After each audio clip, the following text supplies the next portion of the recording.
Selamat pagi Bu, selamat pagi teman-teman. Pada kesempatan ini, saya akan membahas tentang kasus yang sudah saya analisis, yaitu guru ASN perkosa siswi difabel di Nusa Tenggara Timur. Dan sebelum saya membahas kasus tersebut, saya akan menceritakan secara singkat. Guru ASN perkosa siswi difabel di Nusa Tenggara Timur. Seorang guru di Kabupaten Rotendao, Nusa Tenggara Timur, diduga memperkosa siswi difabel berinisial AN. Kasus tersebut terbongkar setelah AN melaporkan tindakan gurunya ke Polres Rotendao.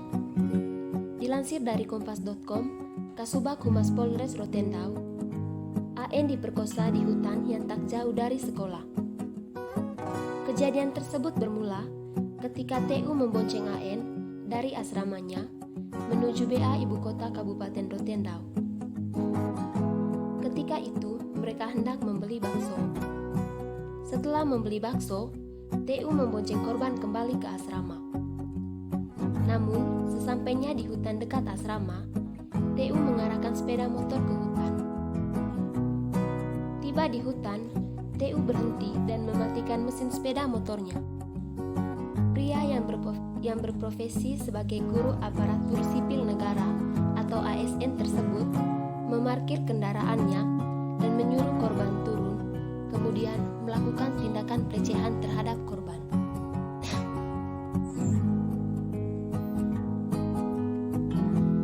Selanjutnya, saya akan membahas tentang kasus yang sudah saya analisis, yaitu guru ASN perkosa siswi difabel di Nusa Tenggara Timur. Pertanyaan nomor 1, apakah kasus tersebut termasuk pelanggaran kode etik guru? Jawabannya iya, karena guru ASN tersebut telah melanggar norma atau asas yang harus dijalankan oleh seorang guru. Sebagai pedoman untuk bersikap dalam melaksanakan tugas profesinya sebagai pendidik, anggota masyarakat, dan warga negara. Dan di sini, dia melakukan tindakan pelecehan yang merupakan perbuatan yang tidak terpuji terhadap siswi yang merupakan muridnya sendiri. Guru merupakan panutan dan harus mampu memberikan contoh teladan yang baik, bukan malah sebaliknya, berbuat semena-mena terhadap peserta didik hanya untuk mencapai suatu kemauan dari hanya satu pihak. Dan guru seharusnya membantu, menjaga, dan memberikan sesuatu yang membuat peserta didik termotivasi untuk selalu semangat dalam belajar dan meraih impiannya. Pertanyaan nomor 2, jika benar, apakah kode etik yang mereka langgar?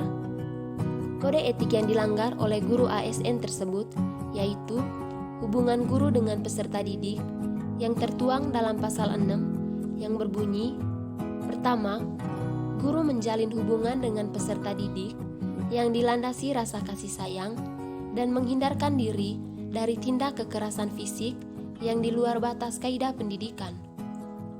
Yang kedua, guru berperilaku taat asas kepada hukum dan menjunjung tinggi kebutuhan dan hak-hak peserta didiknya.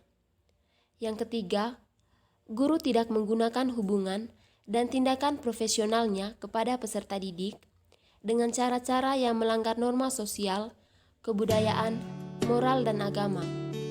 Yang keempat, guru tidak menggunakan hubungan dan tindakan profesional dengan peserta didiknya untuk memperoleh keuntungan-keuntungan pribadi.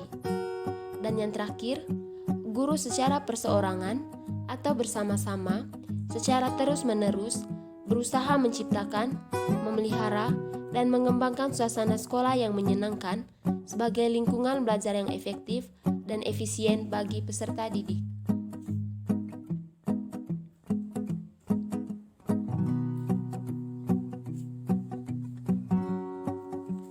Pertanyaan nomor 3, kompetensi guru manakah yang tidak dimiliki guru dalam kasus tersebut?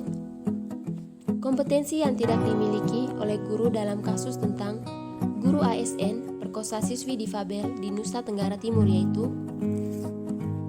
pada Undang-Undang Nomor 14 Tahun 2005 tentang guru dan dosen, pada pasal 10 ayat 1 disebutkan bahwa kompetensi guru sebagaimana dimaksud dalam pasal 8 meliputi kompetensi pedagogik, kompetensi kepribadian, kompetensi sosial, dan kompetensi profesional yang diperoleh melalui pendidikan profesi.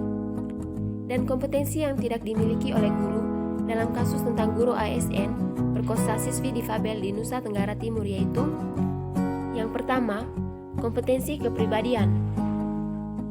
Kompetensi ini berkaitan dengan karakter guru yang wajib dimiliki agar menjadi teladan bagi para peserta didik. Selain itu, para guru juga harus mampu mendidik para muridnya agar membantu mereka supaya memiliki kepribadian yang baik. Misalnya, kepribadian yang harus dimiliki oleh seorang pendidik atau guru yaitu kepribadian yang selalu bertindak sesuai dengan norma sosial dan menunjukkan etos kerjanya sebagai guru yang selalu bangga dengan profesi yang dimiliki. Dan dalam kasus di atas, guru tersebut sama sekali tidak memiliki kompetensi kepribadian. Dia melakukan tindakan kejahatan terhadap peserta didiknya yang seharusnya dia anggap sebagai anaknya sendiri, tanpa memikirkan tindakan yang dia lakukan sudah sesuai dengan norma sosial atau belum, dan sama sekali tidak menunjukkan teladan yang baik sebagai pendidik untuk selalu melindungi peserta didiknya, bukan malah menyakiti peserta didik.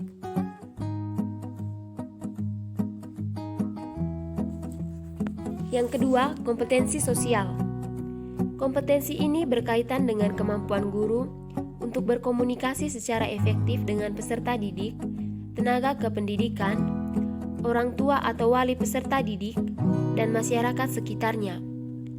Dan dalam kasus di atas, tindakan yang dilakukan oleh guru tersebut yaitu dia tidak berkomunikasi jujur kepada kepala sekolah mengenai perbuatan yang dia lakukan kepada peserta didik. Malahan, dia menyembunyikan ekornya dengan tujuan agar perbuatannya tidak diketahui.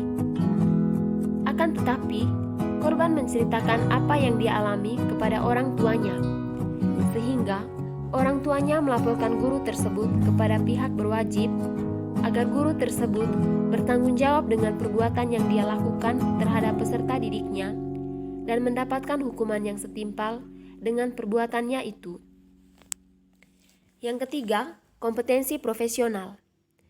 Kompetensi profesional guru adalah kemampuan atau keterampilan yang wajib dimiliki supaya tugas-tugas keguruan bisa diselesaikan dengan baik. Dan pada kasus ini, guru tidak bertanggung jawab dengan profesi yang dia miliki, dan dia malah melakukan tindakan semena-mena terhadap peserta didik yang melanggar kode etik dan sikap profesional seorang guru. Pertanyaan nomor 4, konsekuensi apa yang didapatkan karena telah melanggar kode etik tersebut? Konsekuensi yang didapatkan oleh guru tersebut yaitu: pertama, dia dihukum sesuai dengan Undang-Undang Nomor 23 Tahun 2002 tentang Perlindungan Anak. Dan perbuatan kekerasan yang dilakukan oleh guru tersebut telah melanggar pasal 76D yang menyatakan setiap orang dilarang melakukan kekerasan atau ancaman kekerasan, memaksa anak, melakukan persetubuhan dengannya atau dengan orang lain. Oleh karena itu, sanksi pidana dengan penjara paling singkat 5 tahun dan paling lama 15 tahun, dan denda paling banyak 5 miliar rupiah. Yang kedua, diberikan skors atau peringatan keras atau diberhentikan dari sekolah dengan tujuan agar guru tersebut menyadari perbuatannya yang telah melanggar kode etik. Pertanyaan nomor 5, berikan solusi penanganan perilaku bermasalah bagi guru maupun siswa tersebut. Yang pertama, solusi bagi guru yaitu: pertama, dia mendapatkan hukuman sesuai dengan perbuatannya dengan tujuan agar dia menyadari apa yang telah dia lakukan sudah melanggar kode etik yang dimiliki oleh guru dan juga sudah melanggar hak asasi manusia yang dimiliki oleh peserta didik. Yang kedua, guru tersebut harus melakukan pemeriksaan dengan dokter psikologi dengan tujuan dia mendapatkan treatment agar dia tidak mengulangi lagi kesalahannya. Yang ketiga, mendapatkan sanksi dari pihak sekolah atau dengan kata lain, diberikan skors atau dikeluarkan dari sekolah.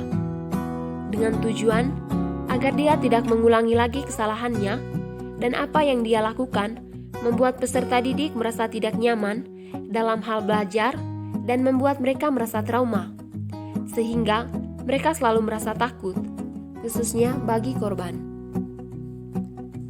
Yang kedua, solusi bagi siswa atau korban yaitu: pertama, melakukan pemeriksaan dengan dokter psikologi dengan tujuan agar peserta didik tidak merasa takut, trauma, dan mental atau sikap percaya dirinya tidak pudar. Yang kedua, orang tua, guru, dan sahabatnya selalu menghibur korban agar korban tidak merasa kesepian dan korban selalu termotivasi dan semangat dalam meraih impiannya.